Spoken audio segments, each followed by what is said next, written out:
Shalom, selamat pagi Bapak Ibu serta saudara yang dikasih oleh Tuhan. Kiranya berkat, damai sejahtera dan sukacita dari Tuhan Yesus Kristus senantiasa menyertai kita sekalian. Sebelum kita mendengarkan firman Tuhan dan renungan, marilah kita berdoa. Tuhan Allah Bapa yang Maha Baik, kami sungguh bersyukur atas kebaikan dan kemurahan-Mu, karena Engkau Tuhan yang selalu melindungi, menolong dan menopang kami. Terima kasih atas setiap kemurahan-Mu ya Tuhan. Jika saat ini kami akan mendengarkan firman-Mu, urapilah kami dengan Roh Kudus-Mu agar kami dapat mengerti dan memahami apa yang Tuhan sampaikan kepada kami. Bimbing hati kami agar kami dapat menjadi anak-anak-Mu yang mentaati firman-Mu. Terima kasih Tuhan. Di dalam nama Tuhan Yesus Kristus kami sambut berkat firman-Mu. Amin. Bapak Ibu serta saudara yang dikasih oleh Tuhan Yesus Kristus, bacaan firman Tuhan saat ini diambil dari TB2, kitab Efesus pasal 4 ayat 23 dan 24. Demikianlah sabda Tuhan. Supaya kamu dibaharui di dalam roh dan pikiranmu dan mengenakan manusia baru yang telah diciptakan menurut kehendak Allah di dalam kebenaran dan kekudusan yang sesungguhnya. Tema renungan saat ini adalah seperti Raja Wali dibaharui untuk terbang lebih tinggi. Bapak Ibu serta saudara yang terkasih, Raja Wali atau elang besar adalah burung yang cukup terkenal karena ketangguhan dan kegagahannya. Raja Wali memiliki beberapa keistimewaan yang sering kali diangkat untuk dijadikan gambaran penting bagi kehidupan manusia. Dari semua jenis unggas, Raja Walilah yang bisa mencapai usia paling panjang. Raja Wali bisa mencapai usia 70 tahun. Tetapi usia yang sepanjang itu tidak didapatkan begitu saja. Ada tahap di mana seekor Raja Wali harus membuat keputusan penting demi kelangsungan hidupnya. Keputusan itu tidaklah mudah, bisa dibilang menyakitkan, tetapi itulah yang harus ia lakukan jika ingin bertahan hidup lebih lama.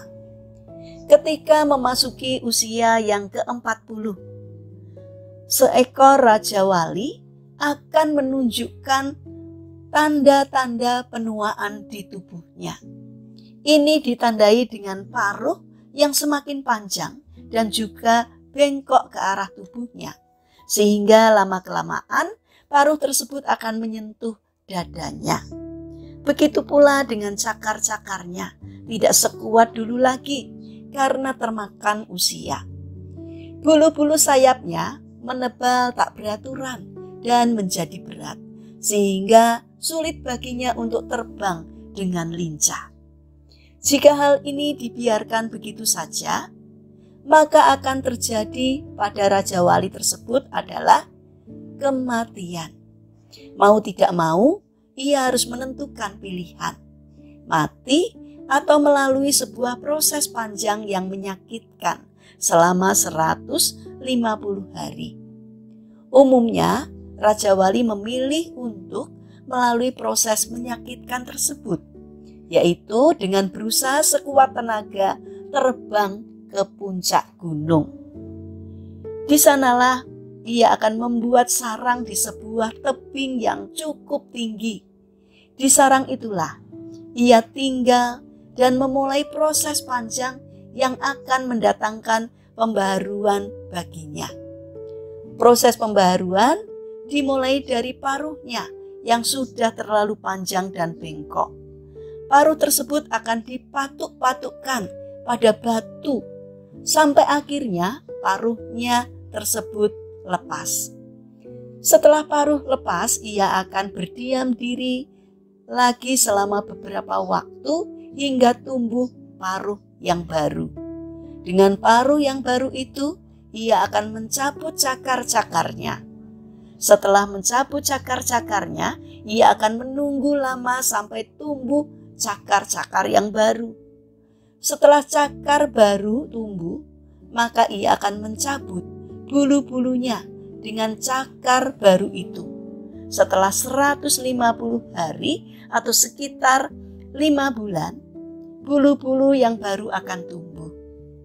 Raja Wali kini bisa terbang kembali dengan kekuatan dan penampilan yang sudah dibaharui. Bapak, Ibu, serta saudara yang dikasih oleh Tuhan, ada saat-saat tertentu di dalam kehidupan ini di mana kita perlu berdiam diri dan membuat satu pilihan penting yang akan mendatangkan perubahan hidup. Kita menginginkan sebuah kehidupan yang lebih bermakna, yang beda dengan kehidupan kita yang lama. Suatu perubahan sikap, hati, cara berpikir, dan tindakan yang akan menjadikan kita sebagai manusia-manusia Raja Wali yang Tuhan harapkan. Proses menuju perubahan itu terkadang memang menyakitkan, karena kita harus rela membuang kebiasaan-kebiasaan lama dan mengenakan sifat serta kebiasaan baru sebagaimana yang Tuhan inginkan. Bapak, Ibu, serta saudara yang terkasih, mari kita buang dan tinggalkan kebiasaan hidup lama yang penuh dengan dosa dan mulailah untuk menuju kehidupan yang baru, yaitu hidup di dalam pertobatan. Mari kita berdoa.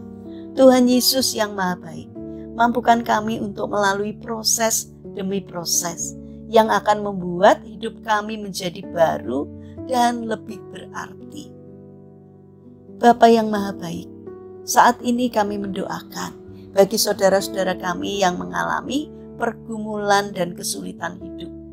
Kiranya Tuhan bermurah hati, Tuhan berkenan hadir untuk menolong mereka, sehingga mereka segera menemukan jalan keluar karena pertolongan Tuhan.